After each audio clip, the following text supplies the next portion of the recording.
emergency for the first time in about... This is Jim, and Receiving this message. We are Ken Jennings and John Roderick. We speak to you from our present, which we can only assume is your distant past, the turbulent time that was the early 21st century. Fearing the great cataclysm that will surely befall our civilization, we began this monumental reference of strange and obscure human knowledge. These recordings represent our attempt to compile and preserve wonders and esoterica that would otherwise be lost. So whether you're listening from an advanced civilization or have just reinvented the technology to decrypt our transmissions, this is our legacy to you. This is our time capsule. This is the Omnibus.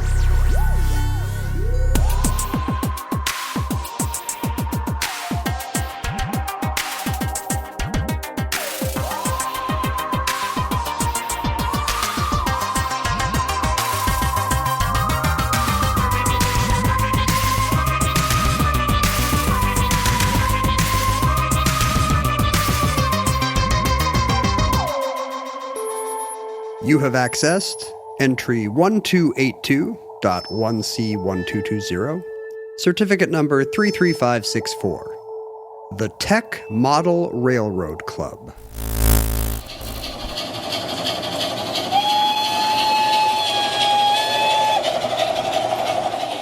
Now, I don't want to be someone who's constantly doing shows about MIT.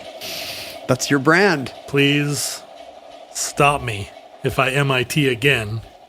Also, I don't know why I'm doing a bunch of shows about computadors, because that's not what I care about either. It's your love of the art of programming and hacker culture and excitement about new technologies. And also, I don't want to be known as someone whose every show is about the mid-20th century. And yet, Here we are. Model Railroad, though, that's very much your brand. Oh, it's right up my alley, as we say, right in my wheelhouse, as we also say. I wasn't aware until recently of how many rock stars loved toy trains. Yeah, Rod Stewart just revealed his massive train layout, which is part of my inspiration for today's show. I wish I've seen Rod Stewart reveal his massive train layout before, but it was a euphemism. Rawr. Neil Young is a huge train guy, right? He is, and in fact, Neil Young and I have talked about model trains with one another. Wow. Which was a highlight of my, Neil Young was always my default rock star, the biggest rock star I could think of, for me personally. And your hero when it comes to model railroading. And well, he was, and he and I, although he's a Lionel train guy, and I'm an HO train enthusiast. Are those different scales They're or different brands scales. or both? Well, Lionel is a brand, but it's also, Lionel is enough of a brand that when you refer to its scale, which is, I guess, O, you just say Lionel, whereas HO is a scale made by, I think HO has become the default model railroading scale for most people. It's the only scale I can name. HO scale. I mean, I've thought for a long time that I should build in N scale, which is a lot smaller, and so you can do so much more exciting layouts because it's so much smaller. HO is half of O. So, when O scale was the standard, I mean, if you had a train that went around your entire living room, all it could do was just a loop around the Christmas tree. HO, you could build on a typical sheet of plywood, you could build a fairly interesting layout. But N scale, boy, you could, on a tabletop, you could have a whole town. But I just have never gotten around to it, and especially now that I'm old and can't see and my fingers don't work. But that's the perfect age for model railroading. And then Z scale, which Markel and the German company popularized. Is that really tiny? Really tiny. Where their advertisements, they had an advertisement where a locomotive for a Z scale train fit inside of a walnut. That's when you have to have one of those weird magnifying lenses over your eyes. Loop. Yeah. Neil Young now owns 20% of Lionel. He loved it so much he bought the company. He's also super a client. into it, but he also buried a hearse in his backyard in its entirety, his old touring car. So he's a little bit of a kook. This weekend I'm actually playing Heart of Gold at a big benefit concert here with no less an artist than Dave Matthews. Is he going to be backing you up? No, Dave is doing a couple of other songs. Dave Matthews and Soundgarden and me and some other big rock stars. Well, by the time anybody hears this, it happened thousands of years ago. Yeah, that would have been thousands. So they've probably heard about what a great show it was. They've probably seen the clay tablets. Yeah, what I should have said is years from now, I'm going to do this show because, of course, time is a flat circle. Did you not have a model railroading past? Not at all. By the time I had kids, trains had kind of come back through the pernicious power of Thomas the Tank Engine. Oh, ooh. Which I think will be an entry in the omnibus at some point. Yeep. So kids now love trains, but they're kind of terrible trains. They're not really craftsman-like in any way. And garbagey with little faces on them. They have big bulbous eyes. Well, it's the movie Cars too ruined everything by anthropomorphizing all kinds of machines. Although Thomas the Tank Engine predates that stuff. I can't remember if there are trains in the world of Cars. It seems like there would not be because they would be effectively slaves. They're stuck on their tracks. Right. So that would be very sad. You don't want to imply some kind of slave subculture, some awful underclass that's trapped on one-dimensional prison lines. But I don't think I had a train-heavy childhood. Your dad didn't. You and he did not train with one another. We did models of. He had a model ship phase. Oh yeah. And so we would often be doing rigging on clipper ships, like ships in a bottle. Did he ever go that? Did he ever become that dad? 100% out of bottles. Yeah. I mean, maybe in the big bottle we're all in. I don't want to blow your mind. But at one point, it did extend to. Two other modes of transportation, the Millennium Falcon and some kind of famous old locomotive. But it was a very large scale. What would it be if the locomotive was the size of a loaf of bread? I don't know. Sort of O it's scale. A big train, and it wasn't mechanized. It didn't have a track. It was just a replica. Did you build model airplanes like World War II bombers or anything like that? No, I never had a model airplane phase. Your childhood and mine share absolutely no resemblance. It was the 7-year gap between them or whatever. All I did was build models and play with my model We train. had Star Wars, and as a result, every other cool hobby went away. Right. We didn't hang anything from our ceilings. It's so funny. We had action figures and Legos. Like 9 years old by the time Star Wars came around, already fully vested in building models. And you had already had airplanes. 10 different hobbies by the time Star Wars came. Shooting model rockets, all that old stuff, building radios, what constituted fun for us early Gen Xers, not like you later ones. And George Lucas probably loved all that stuff, and yet he put the knife in its heart. Well, it's funny because my favorite thing at that period was they published a book that showed all the model makers at work on the Star Wars models. Have you seen this book? Oh, sure. It's a wonderful book, and I just pored over it. But, of course, they had a huge warehouse. And they were buying old. I mean, our friend Adam is Adam Savage teaches the art of kit bashing, taking apart model airplanes and whatnot, and reusing the parts, making the Star Destroyer out of them. Well, my Lego collection is 100% a result of a store that used to be in Burien, Washington, that was just a pick and pack of used Legos. Yeah, and so we went and would just throw Legos into bags. But this was when your daughter was interested in Legos, right? but also her mother came along and really screwed it up by throwing all kinds of weird, stupid parts that you wouldn't use for anything. Are they like the minifigure props? Like here's a skillet with a hot dog in it, and here's a ping pong racket. And... We have some of those, but no, she would buy those, all those dumb spaceships that Lego makes now that have one wing part that you can't use for anything unless you're going to build a black-colored rocket ship. So I'm constantly trying to hack those parts into something interesting. But I'm always yelling at Zoomers about how Legos should not be like a full wall, and you should take them apart once you've built them. You should take them apart and build something else. That's absolutely right. You should zero out your board at the recording studio, and you should take your Legos apart. And my kids will not have it. They leave it once they build their X-wing fighter or whatever. It's a display item. Well, now wait a minute. I put my head in my hands. You have a 5-foot tall Saturn V rocket on your desk.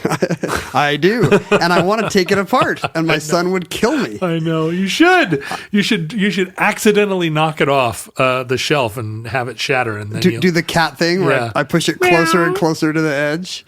So did you? What? Explain to me the fun of model railroads. I like the miniaturized thing aspect of it. I'm very attracted to detail and the God's eye view.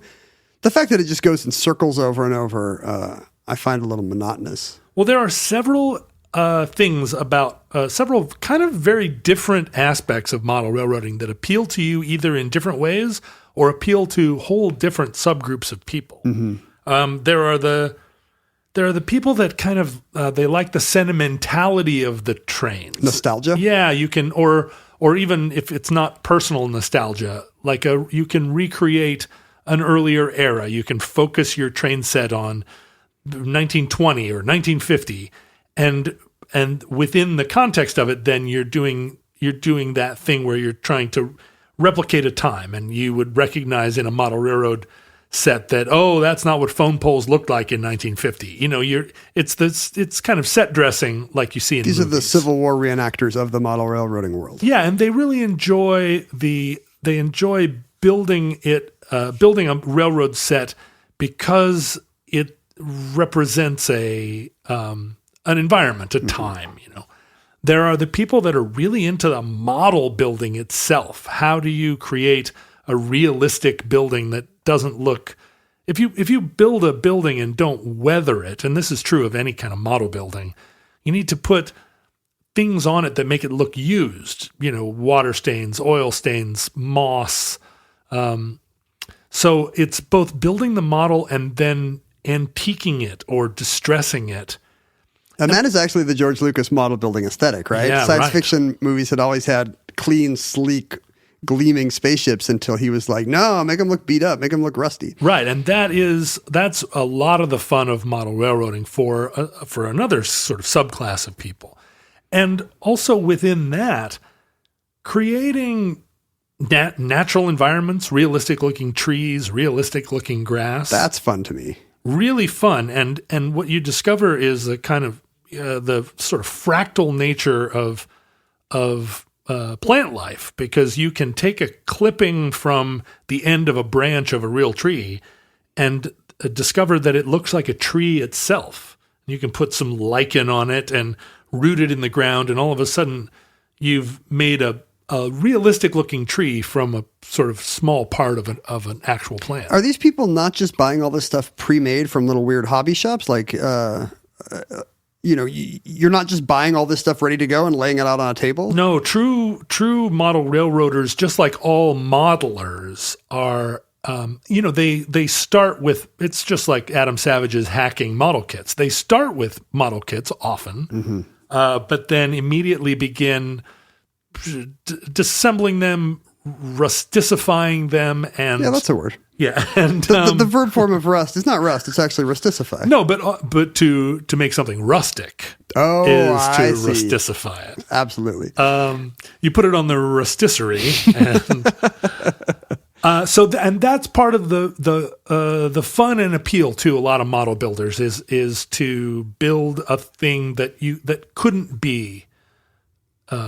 That a noob or whatever could not just build out of a box. You've made a work of art, but it's immersive. It's a whole world. Right. It's unique. It's nobody else's. And it moves, right? It's interactive. The train part, yeah. Are there people that like the stories? Oh no, there's an avalanche on the line heading out of town. I'm sure a lot of people do that, but like you say, model trains do go around in a circle. So, here it comes, and you can either... The story possibilities are limited. Yeah, you can have it crash or not, but it's going to come back around in about a minute. It could stop at the station, or it could keep going. The possibilities are endless. Right, but now you're talking about a different group of people that are active in the model railroad community, which are people that are interested in systems, switching and power grids and, all the kind of control apparatus and the design of the layout itself. At some point, it's an abstract thing beyond just how there's interesting engineering in getting the switches to work. Right. But there's also the design element that exists out with the kit, which is, how would you diagram the things it can do? And for me as a model railroader, I never could settle on a single layout. So a lot of the fun for me was having a big table, building a train layout, and then reconfiguring it. I was always taking it apart and rebuilding it. Is that unusual? It's mostly just an old guy named Reed who's like, this is Reedport, and in my basement, and here's the water tower, and he doesn't move stuff around? The moving stuff around is in direct, it's an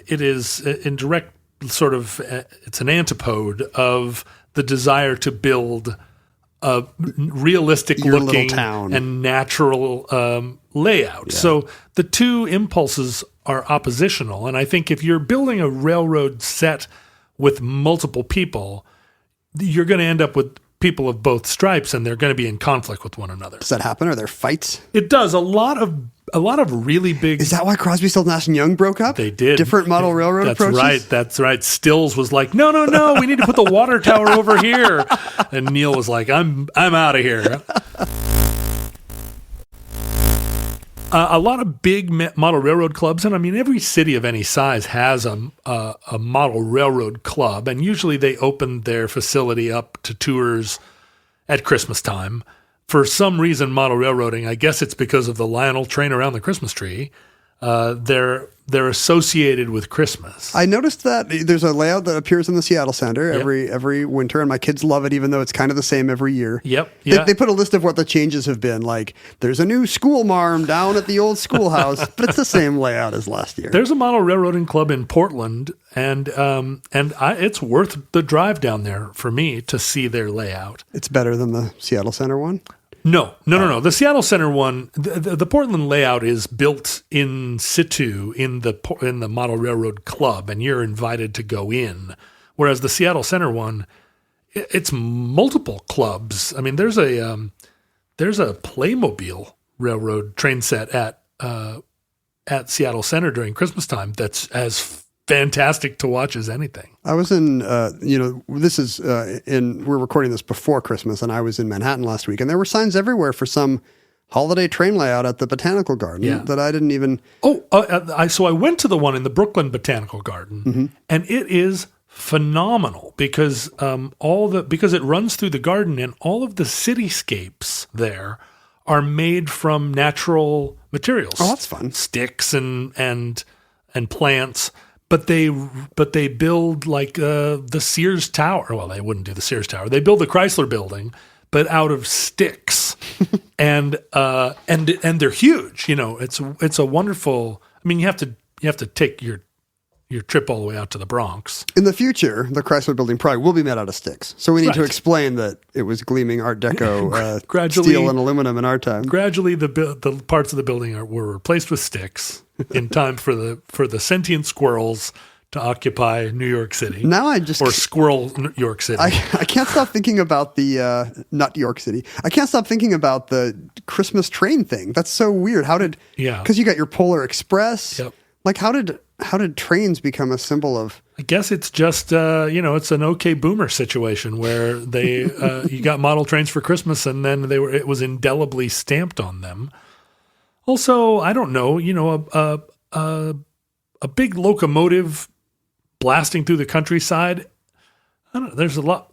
In Bethlehem. Just imagine how fast Joseph and Mary and the baby could have got to Egypt if they'd been on a big locomotive. I was going to say there's a lot of appeal to it being in a snowy environment, but of course, a train going through a summertime environment is also excellent. Very hard to miniaturize snow. There's always big wads of cotton batting down on these Christmas. Or you end up with that spray snow that looks weird even on Christmas trees. But model railroading clubs do open typically to the public once a year or a couple of times a year, which makes them and their activities seem even weirder to me. Because really, like 11 and a half months of the year, you don't want any kids in here? It's just like guys wearing wearing overalls with handkerchiefs in the back pocket. The kids would ruin everything with their actual grubby little hands. Enjoy. The Tacoma Art Museum also has a big railroad layout. But what you get, I think, is what ends up happening in these layouts is that different members of the club get different sections. So you're given an area and you can create whatever you want there, but your inputs and outputs, which is to say where the tracks come in and where they go out, are established by the Ubermensch who are designing the whole system. So you can build your sawmill or your Pontiac dealership or your grain elevator however you like, but your inputs and outputs have to fit together. Work. Yeah. And so those input-output people, the ones that are building the overall system, they, I'm sure, play around with a million designs, but eventually your train set has to settle down if you're going to put grain elevators all over it and glue them to the floor. If you look at Rod Stewart's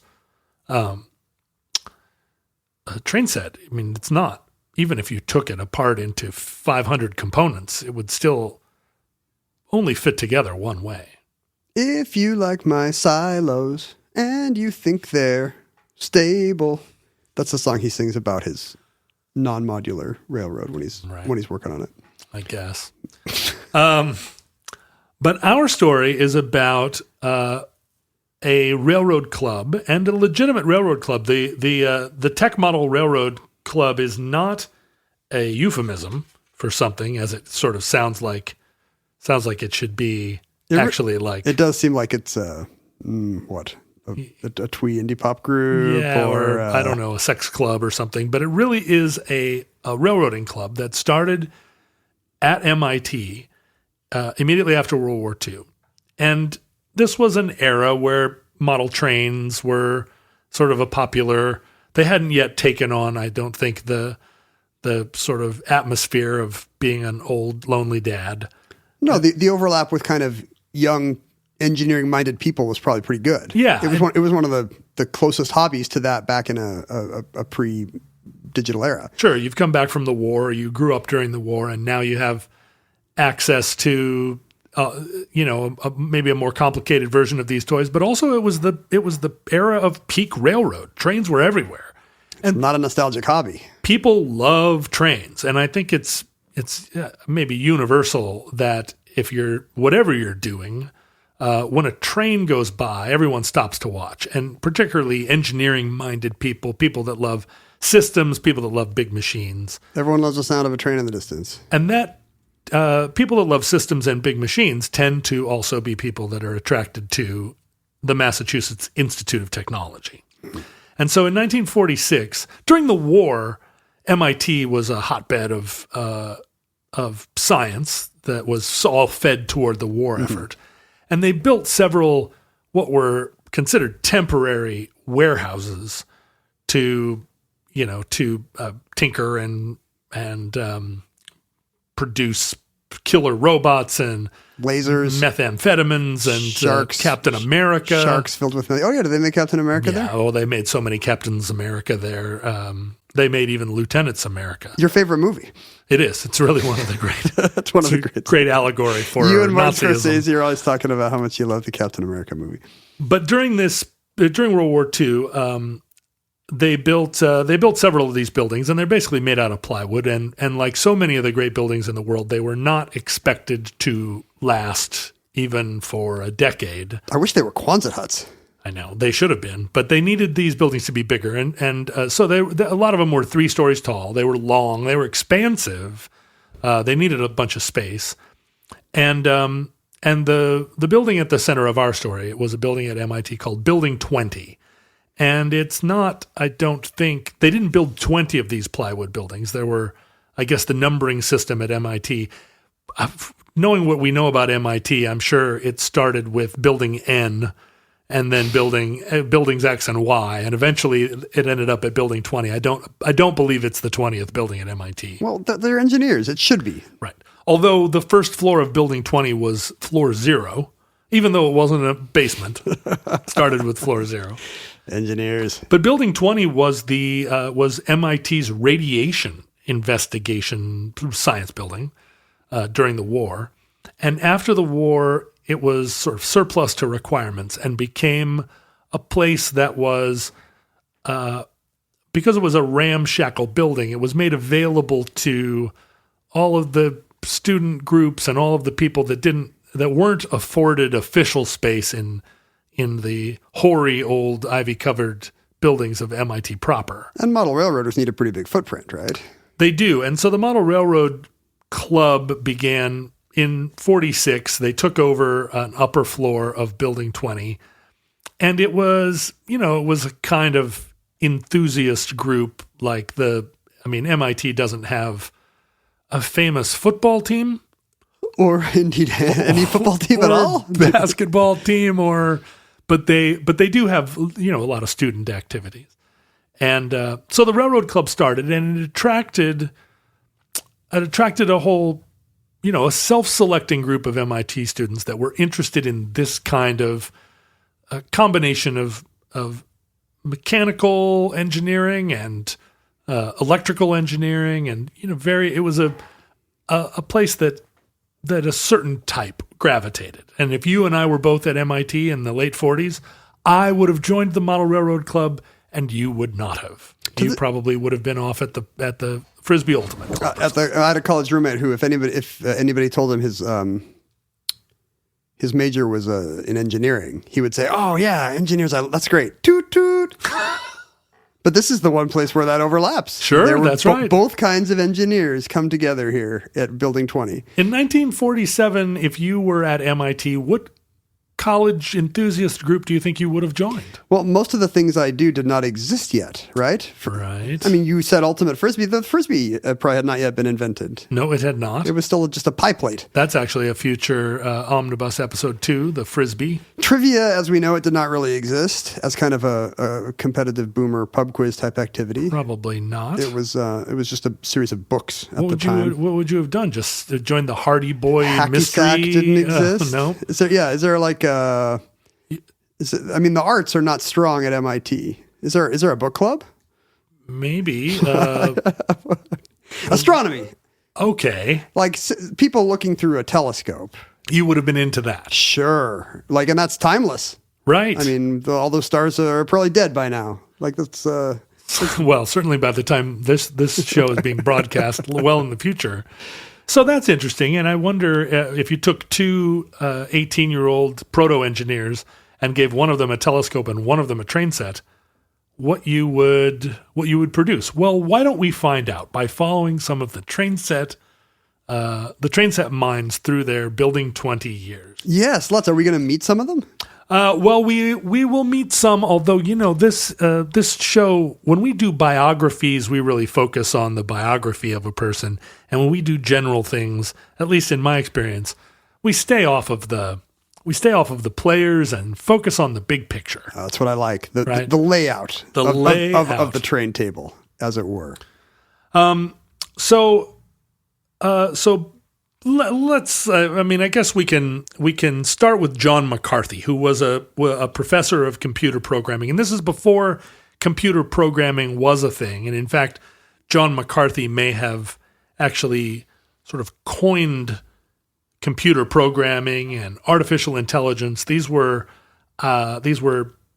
nascent ideas during an era when, even at a place like MIT, the idea that computers were going to be much more than calculators was still somewhat scoffed at. I mean, we talked about Ada Lovelace not very long ago having a broad vision of what computers might one day be able to do, or even computers in her time.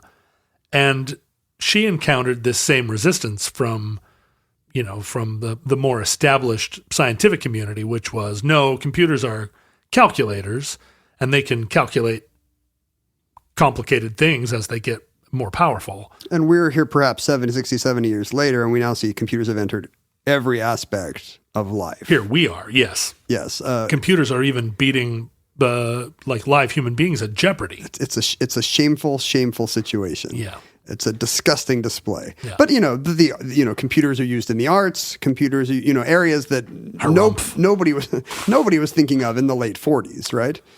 Right, and in particular, and I think now we're still really debating like what constitutes artificial intelligence. At what point does a computer pass the Turing test and fool us into thinking that it can think, as opposed to just have a set number of responses?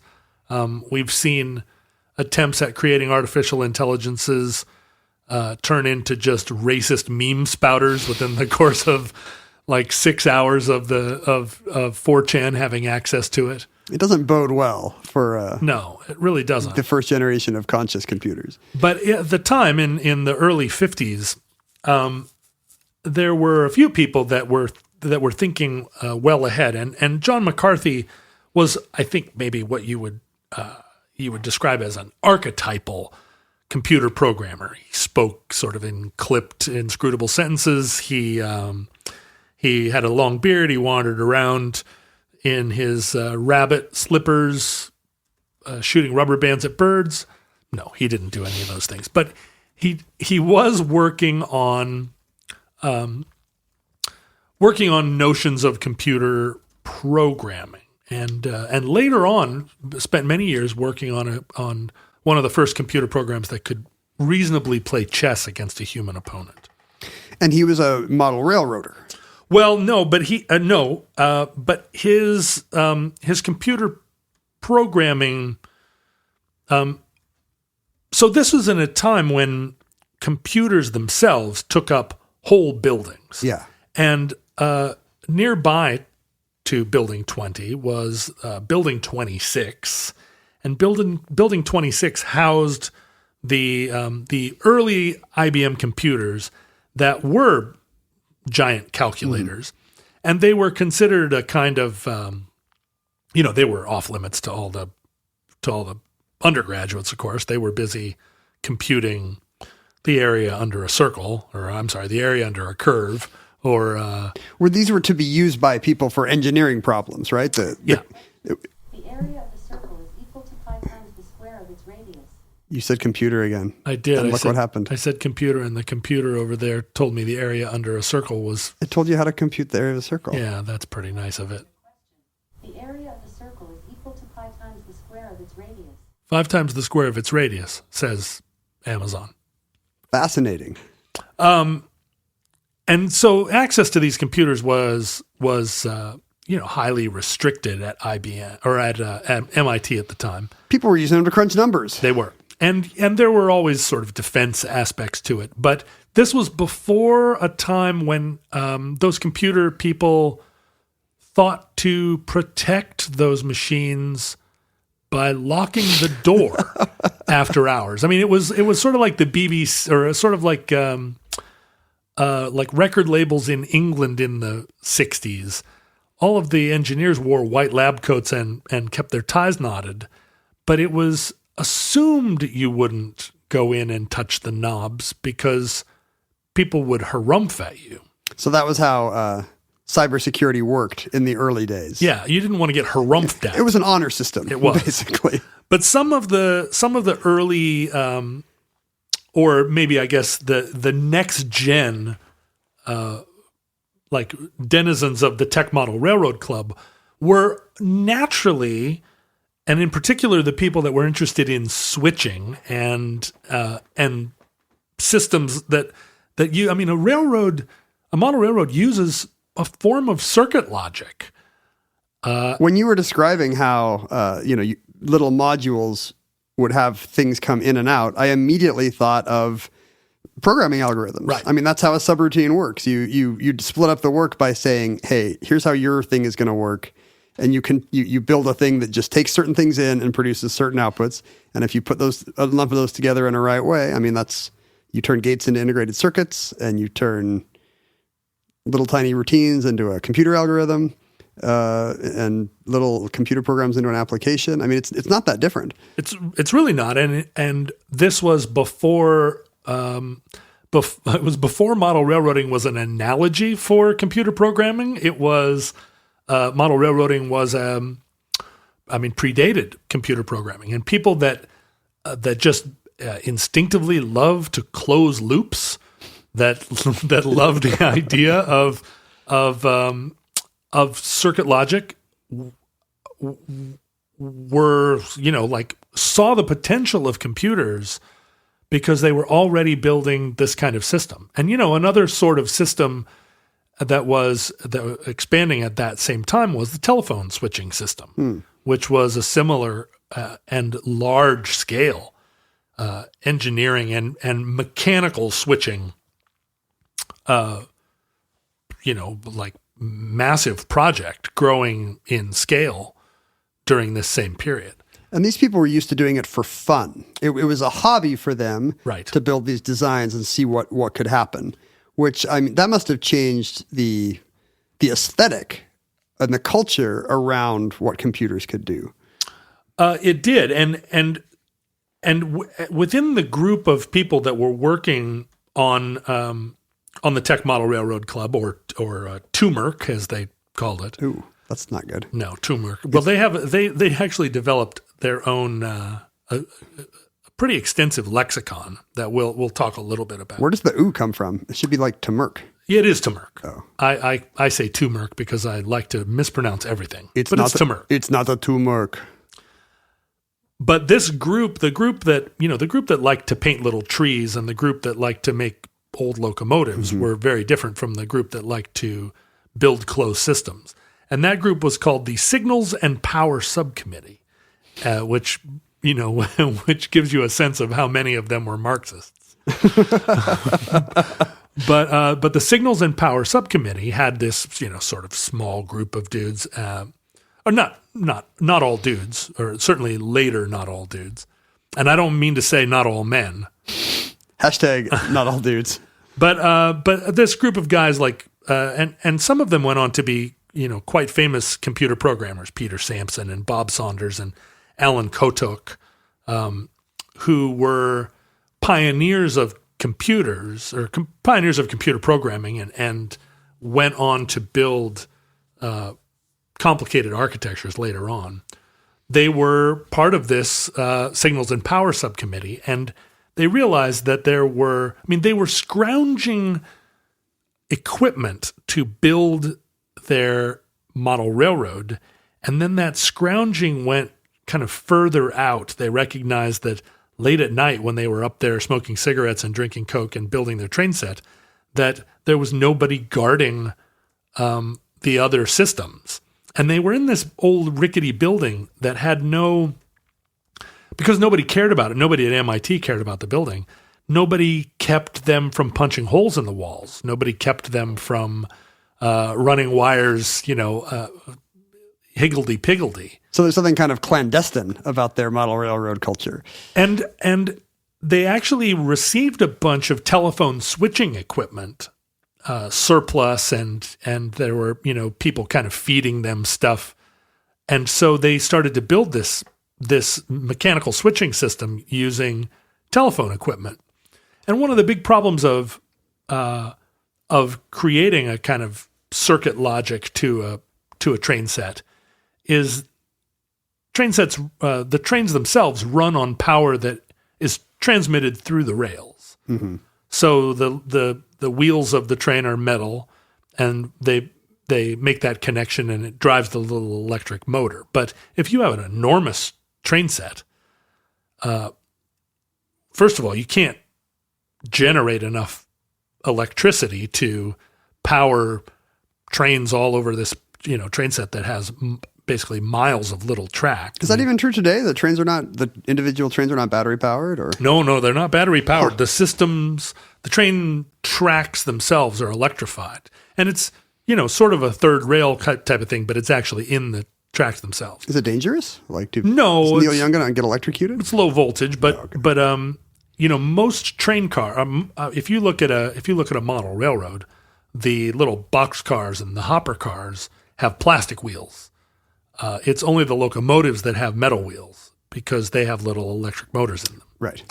But if you want a train set that's got multiple trains traveling at the same time, that are going to do different things, and you want to be able to stop one and not another.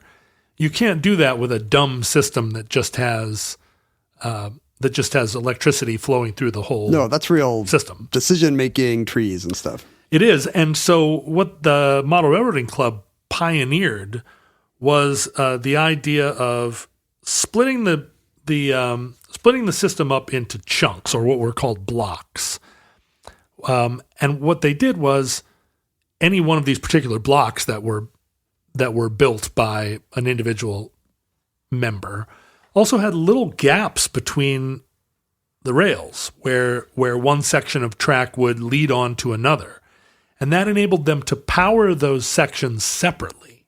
Right. And, your train is moving fast, and when it crosses over, it's got enough inertia to get onto the new grid. And then the new grid, you're controlling it from a different system. Well, that's super fun, and it means that you can have different trains on the same track that are doing different things, but it is an extremely complex set of systems to control the whole board as a totality, right? You can't have a different person with a different knob sitting in front of each discrete section of track if you're going to have a system, that's cohesive. Yeah. And so all of this surplus telephone switching equipment and all of these different systems were being combined with this kind of global architecture.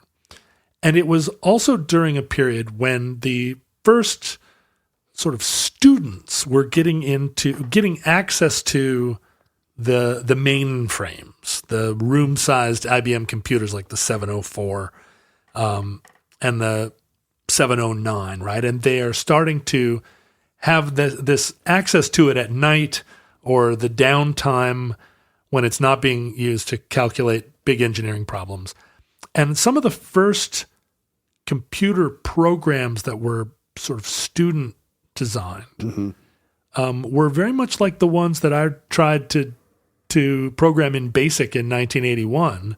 One of the first ones just made the lights on the front of the computer flash in order so that the lights went back and forth like a Pong game. And this was amazing to people at the time. And it really looked like the Whopper computer from War Games. Well, I like it seems like they're really approaching with the spirit of play. Yeah. Like, it's not just like, I need to accomplish this task. How much faster will the computer make it? Well, that's what the nerds were doing. That's what the grinds were doing during the day. But these guys are the cool ones at night who are like, what has nobody thought of yet? Like, what would be fun if the computer could do? So there was quite a bit of back and forth interplay between the young students who were working on this train set and the students that were starting to throw together these sort of initial programs that could make the computer do other things.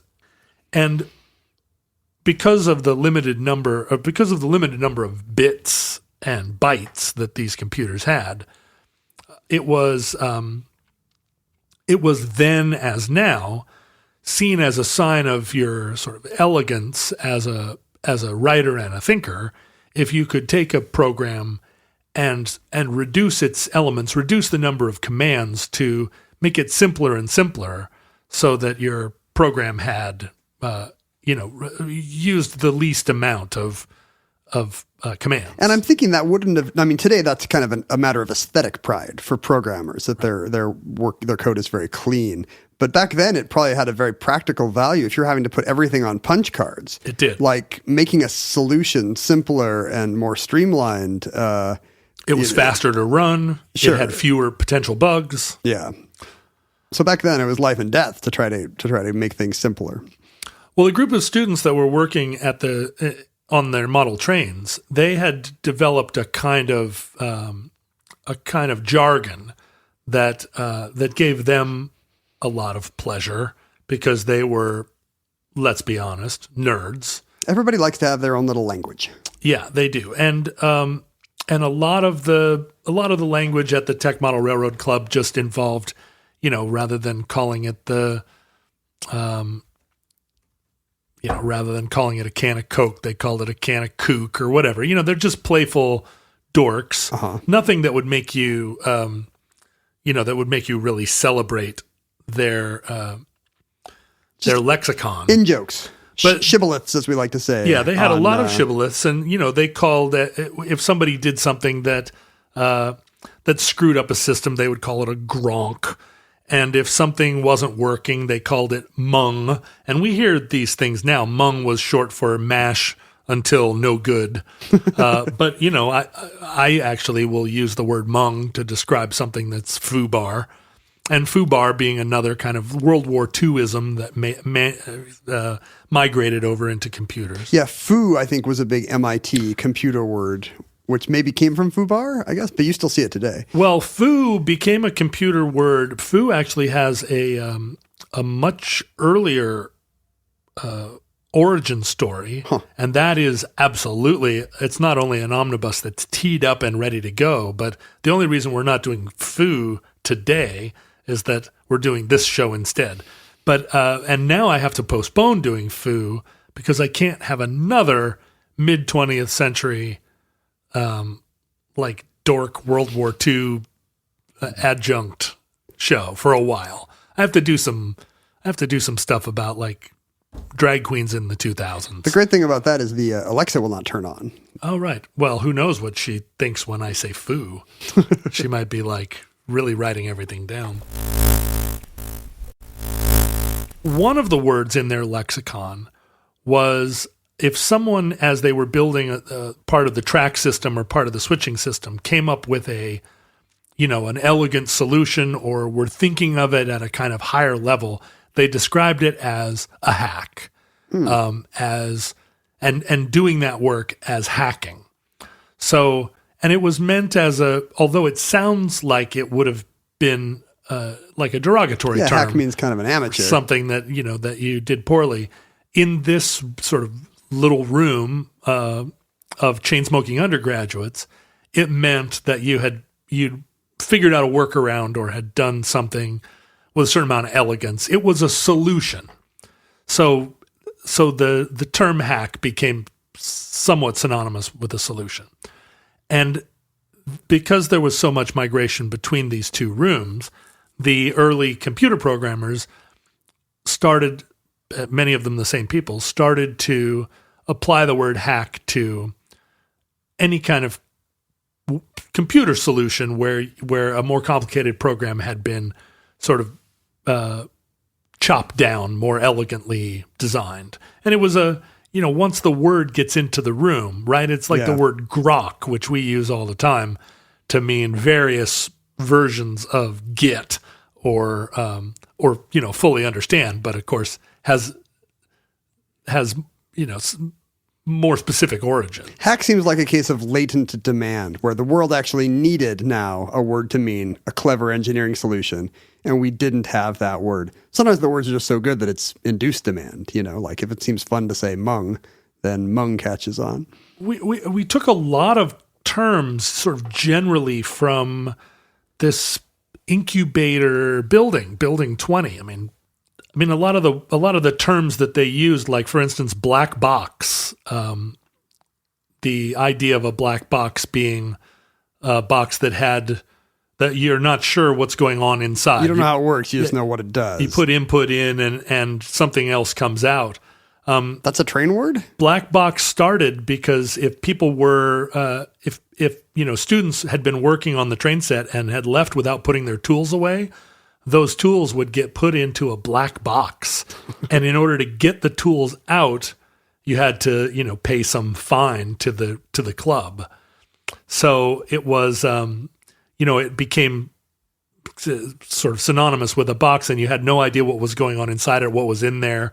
And all you knew was that tools went in and tools came out. Here's one that I actually used to use as a programmer. I guess cruft was a TMRC, Tmerk word, which they just used to mean trash, extra crap on the floor or whatever. But this too generates like a metaphorical virtual version when it comes to computer programming. We still use cruft to refer to extra bad stuff that you don't want in your code or in your naming conventions or whatever, just bad stuff that accumulated, and now it's in there like garbage. Right. They even used the word grunge, although I don't think that's where we got the name for the rock style. But grunge, meant all the accumulated detritus that would show up in the corners.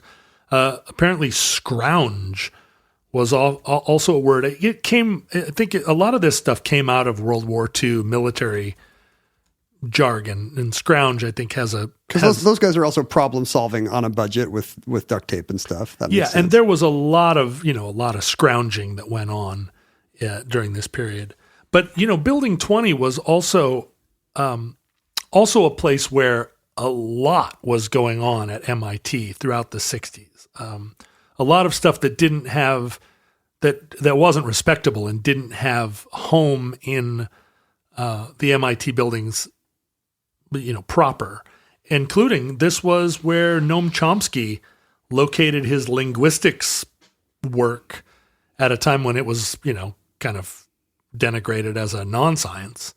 And I always forget he was at MIT. Yeah, Chomsky basically built his whole theory of linguistics there in Building 20. It was the first place there was an anechoic chamber, which is a room that has where all sound is removed. We talked about this in the John Cage entry. Like he actually got to tour it and fell in love with the silence. So that was pioneered at Building 20. Amar Bose of the speaker company worked on his speaker design there. So it was a very it was the first makerspace. Yeah, it was. It was a very fruitful space. Well, so as the 60s went into the 70s, went into the 80s, the Railroad Club survived. And although the membership in it sort of ebbed and flowed, it became kind of well known as an incubator of this certain kind of mechanical engineering oriented computer. It's funny that they kept the trains. They kept the trains, and mechanical computing persisted, well into the let's see, mechanical computing, which is to say machines that actually were making these computations according to switches and tapes and cards. Yeah, the integrated into circuit. The 90s, right? Right, yeah.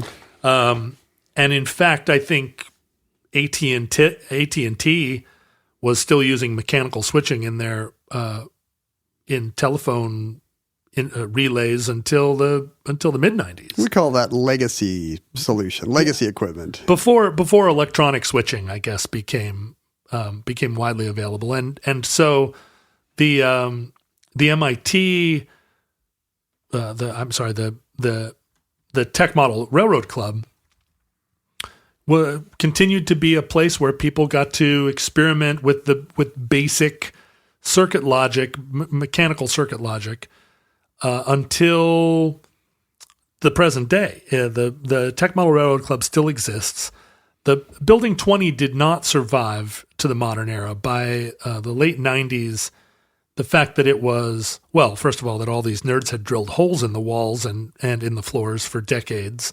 The fact that it was made out of plywood, and I think it absorbed a lot of moisture from the Charles River.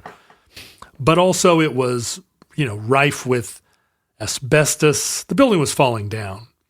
And so in the late 90s, they tore it down kind of with a lot of MIT-style fanfare. There were a lot of sort of pranks at the end. A group of students built on the wreckage of the building. Once they tore it down, there appeared an elevator shaft that had never been there before, and the elevator shaft had a bunch of buttons referencing floors that were supposedly deep underground. So all of a sudden, the gag was, of course, there was a bunker. There was a Building 20 underneath a Building 20. But they were unable to save the railroad when they tore the building down because Of course, it was. Oh, was there a single layout that had kind of persisted and mutated over time? There over the had, decades? and it was. Oh, that's great. It was hard built and built with all this 1950s telephone switching technology, and so they tore it down, and but they built a new exciting building in its place and rebuilt the train set there. Except now it uses a Linux base or Linux. How do you say it? We say Linux. Now it uses a Linux-based electronic switching system, which they're calling the System 3.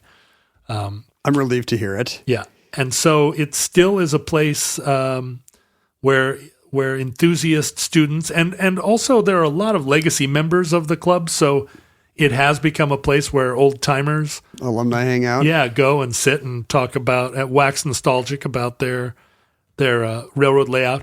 The layout is set in the 1950s, not just because that's when it started, but because that was a fascinating time in American railroading where there were diesel locomotives, there were steam locomotives. You could build a... There were still steam locomotives. In the 50s, for sure. Yeah. You could build a very diverse train set that used a lot of different rolling stock, and it all sort of fit together in a 50s context. It sure seems like our modern perception of computers would be very different without kind of these guys approaching it with a spirit of like fun and camaraderie and, experimentation. Let's see what we can get it to do. The culture of open source software that came out of MIT as far as, this is not something that corporations do. This is something we all do together as a fun little club. It seems like that's the extracurricular ethos of the TMRC. It really was the idea that information wants to be free, in contrast to the idea that information. I mean, I think the original quote, right? Information wants to be free was Stuart Brand said that to Steve Wozniak at one point at some conference in the 80s, that information wants to be free. And the larger scope of his quote was that information should be expensive or wants to be. There are always going to be forces that restrict your access to the computer because information has value. And so information wants to be expensive. But at the same time, the expense of archiving information and making it available becomes cheaper and cheaper all the time. And we see it now, a complete proliferation of access to information. And so information also wants to be free. And very crucially, there's been a lot of talk about that statement. And he doesn't say information should be free. He said it's not a Marxist statement. No, he says it wants to be free. It's the trend. The information itself almost has a will, and that was true of this initial group of people that really set the tone for what computer programming was going to be. They were basement scroungers and soldering iron wielders who were doing it for the sport.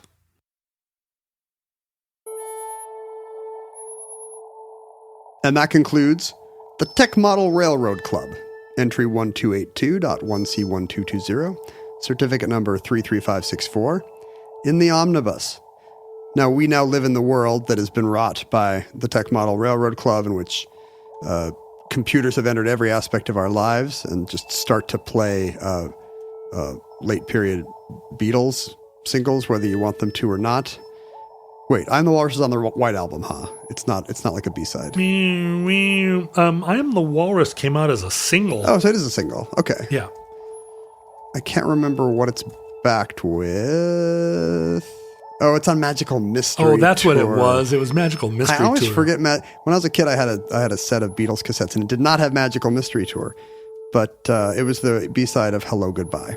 Yeah, I first heard I Am the Walrus first heard it on the radio, but first owned it on the Blue album. Ah, yeah. My parents had Red and Blue on vinyl. Yeah, that was on vinyl.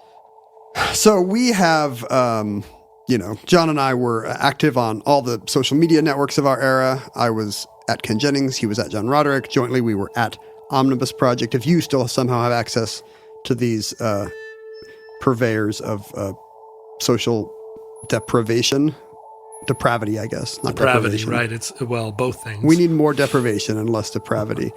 Feel free to follow us, and you can follow the Futurelings on Facebook and a similarly named subreddit on Reddit. We receive digital email at theomnibusproject@gmail.com.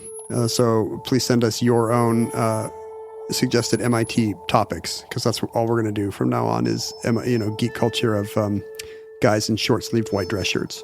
That's the new Omnibus ethos. You can send us physical items through the mail at P.O. Box 55744, Shoreline, Washington, 98155. Going to put in a plug one more time for my Jack Chick tracts. I want a good stack of those before we tackle it on the Omnibus. Plug one. I don't know what that's a reference to. Del Sol. Oh, right. And, John just wants your great-grandpa's leather goods, probably, especially if it's like something weird and kinky. I wear your granddad's clothes. I look incredible. Is this Macklemore? Yeah. Nice. That's a reference that kids are going to love. Okay, boomer. You could make, in our era, John and I were deeply grateful for the dedication shown by our Patreon donors at patreon.com/Omnibus Project. You can make a financial pledge to the show, which keeps it going. And I feel like I left out some crucial the Reddit element. feed. Don't leave that out. No, I did Reddit. Oh, you did. Maybe that was everything. Maybe I've said all that I want to say. Everything is everything. Futurelings. From our vantage point in your distant past, we have no idea how long our civilization survived. Greek? I don't even know. We hope and pray that the catastrophe we fear may never come. But if the worst comes soon, this recording, like all our recordings, may have been our final word. But if Providence allows, we hope to be back with you soon for another entry in the Omnibus.